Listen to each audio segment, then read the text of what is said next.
Hello, honeys. So, my today's job is that cool thing. That's epic. Chevrolet Fleetmaster. It's a huge barge. So, my job is fixing the fuel tank. So, when I say fixing the fuel tank, this is the fuel tank off it. It's literally got that little hole, and the inside is full of rust. So it wasn't getting fuel pressure at the front. So what we found out it was obviously the rust was going into the fuel lines, going through the pump, and then it has underneath, well, I can't open the bonnet, underneath the bonnet there is the fuel filter. So obviously it was sucking up the rust, it was going through the pipes, getting stuck in the pipes then before the fuel filter. I've taken it over now to get acid cleaned. So the inside of it's acid cleaned, but it's still a bit, see if I can put the flash on. No, flash ain't working. Still a bit, you can't see it, still a bit rusty inside. And obviously I can't get my hand in it. But, something we noticed as well, there, I just can't see it in this light, there is the fuel pickup. And what it's meant to have is a pipe inside, like a plastic pipe that goes down to the bottom of the tank. But that's off. So that was part of the issue as well. So it pretty much had to have above half a tank at least to be able to suck up fuel. So obviously I can't get my hand in there because, yeah, I don't think I'm going to put that in. So, yeah, what I've decided to do is take a fuel tank off one of my Sport KAs I got around the back. And there is a fuel pump and pickup. So, it'll have the wire gauze on the bottom. I will get rid of the fuel pump, I think, because it doesn't need it, because it's got a big fuel pump on it. But I'll keep that wire gauze on there. So that will be then the pickup. So obviously it's always at the bottom of the tank then. It'll have the fuel sensor, because that fuel sensor was only, like, it doesn't even reach the bottom of the tank anyway. So, yeah. So what I'm going to do is I'm going to chop out the top of this one, weld it into this one. So, one, you have an inspection hole, so you'll be able to get inside it if it ever needs to be. And two, it'll have a better pickup, instead of just having a pipe that hopefully stays on as such. So obviously this one now, I've had acid dip, so there's no fuel in this one. But this one, I've just taken off the KA. So it does have petroleum still in it. I think it was 5 litres, something like that. Not much, but still. So what you need to do, fill it up with water, and then obviously drain it out before you start cutting, because you don't want to be cutting metal with sparks with fill, because you know what happens. So I'm going to get to doing that now. I'm chopping a hole in the top of this one. Yeah. So yeah, you fill it up with water and then dispose of it correctly. So now, after I've washed it out and blown a load of air through it, I got this thing lit, and I will test it to see if any fumes are still in it. No. So we're all good to cut this now. Always make sure you stand back, just in case it does go thwoomph, and keep it away from cars. So yeah, no more fumes in there. So now I can cut it. Nice. So, as you can see, I've now chopped out the top of the KA one. Chopped out the top of the... It's actually an Audi 100. So I'm guessing back in 1948, or whenever this... Well, this car was built in... It's 1948. So unless it's had a new fuel tank in the past, I'm guessing Audi 100s were really cheap tanks back then. But they're not now. They're over 500 quid. So what I'm going to do now is I'm going to weld that in that position. And then KA fuel pump. I do apologise about this because my flash doesn't work. I don't know why, but yeah. So the fuel pump now will go in by there. Let me get a torch a minute. So it'll go in by there like that. And believe it or not, it is actually the perfect height. So it's obviously going to be sat up a little bit because of that thing. It's going to be sat up a little bit off the floor, which is what it needs to be. The float then is literally perfect size. So it's obviously when it's sat up, as you can hear it, that's when the float hits. So obviously being sat up like that will be perfect empty. So now I'm going to weld that on there, and yeah, you'll see in a bit now. So if I want to be a YouTuber, I thought I'd best start doing YouTube stuff. So I got my GoPro watching this, which I was very, very kindly donated to. My days. I was donated it to, and I generally can't remember the guy's name. Two of them. I have it got written down on a piece of paper at the house. So when I'm editing sort of this video or whatever I'm doing with this video, shit, I'm gonna have to re-edit that too because I just seen I put the Mito in it. I can't remember his flipping name now. My memory's so bad. I'm not that, like, I'm not ungrateful. I'm just really bad memory. I do apologise. But yeah, they donate. I'll put their names in here later. There and there. See if I can do that. I'll put their names there later because they donated me a GoPro, a camera, the selfie stick stand thing that holds my phone and it's got lights and stuff on it, and a laptop which I'm still trying to work out how to use. I'm not sure how to use it yet, but then, and obviously if I'm putting the GoPro on this one, I'm gonna have to try and work it out. So yeah, this video might be a bit terrible, but it might be pretty good. I don't know yet because me and computers don't go. Same with my memory. I'm terrible with memory. But I will put your names up there, guys. But I do really, really massively, humongously thank you for that. Because a GoPro and a selfie stick and stuff like that, and the camera, is not something I would have gone out and bought. I would have just carried on using my phone. So I do appreciate that. Thank you very much. But anyway, back to the welding thing. Yeah, the GoPro setup now, looking at that. Screen's gone off, but I think you pressed a button somewhere. I don't know, I'm not sure yet. Crap YouTube, didn't I? So I'm going to set my welder up now, press play on that or whatever, and then weld it all up. But I will fast forward that for you.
though, I'm not actually sure how much footage of that I caught because some idiot didn't put it on charge. So knowing my luck, it didn't catch anything. That's my luck. So anyway, I've now welded up the old, where's the light? Welded up the old, what's it called, the feed or the sucker, whatever one, the feed from the tank to the pump. And welded that back on there nicely. I have to clean out the inside now with nitromores. So clean up all the rust and treat it all. And then I'm going to seal it all then with this sealy paint. So never used this shit before. So I'm going to see what that does. So you're going to mix it together. Doesn't seem a lot, but it's for a 50-litre tank. But yeah, you mix it together, you swoosh it round inside, and then it turns into like a, so what's that? Tank restoration stuff. So it like leaves that red coating inside.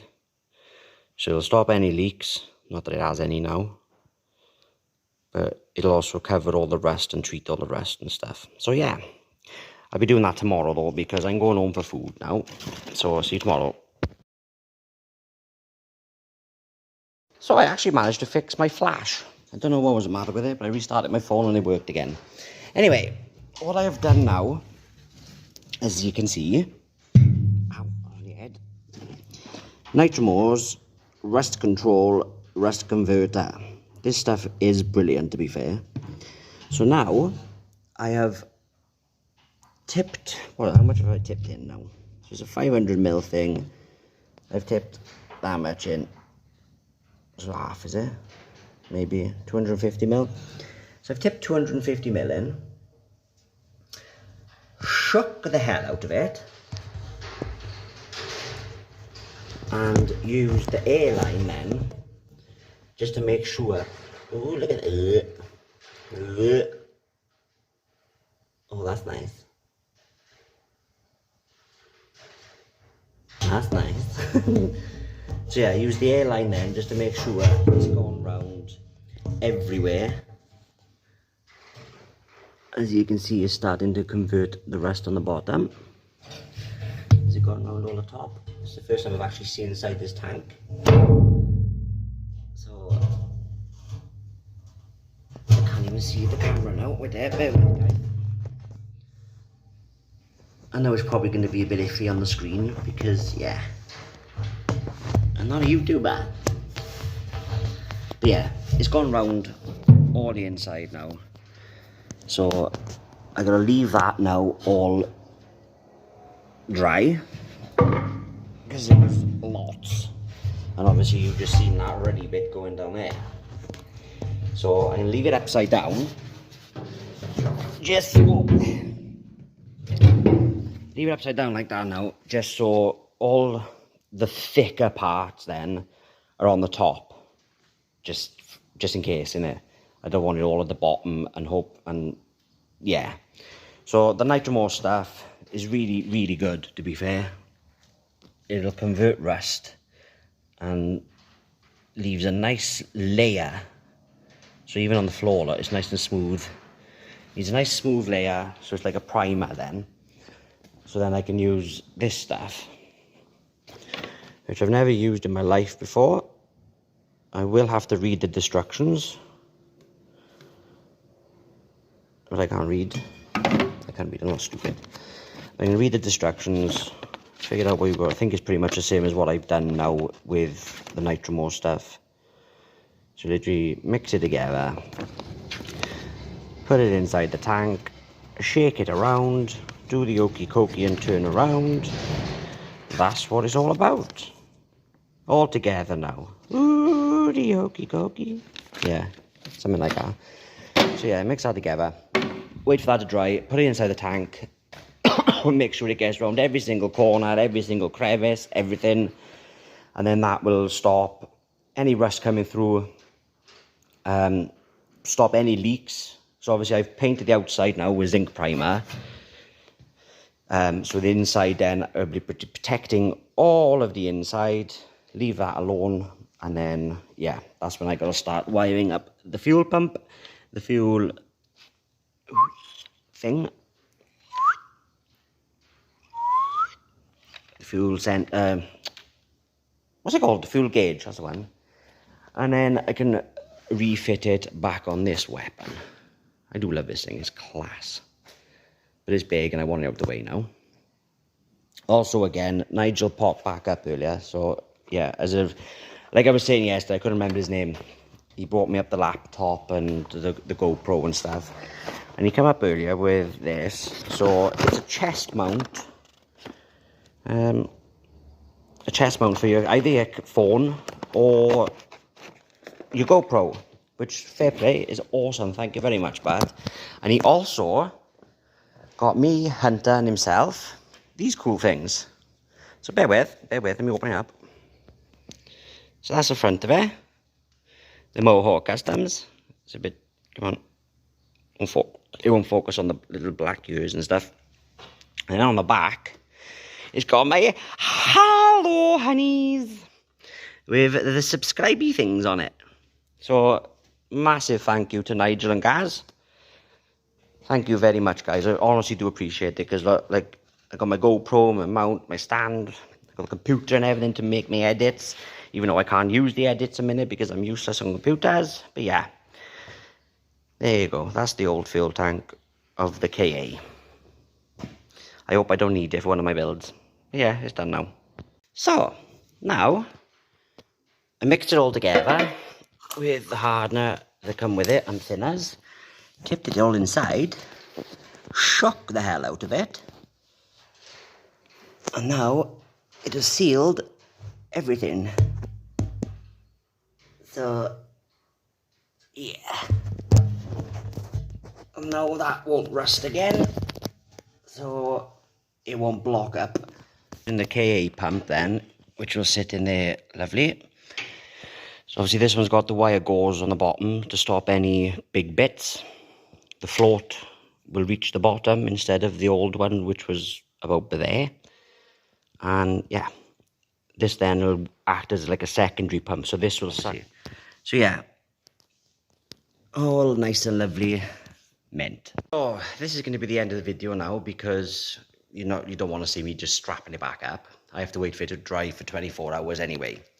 So yeah, thank you so much to everybody who's watched this.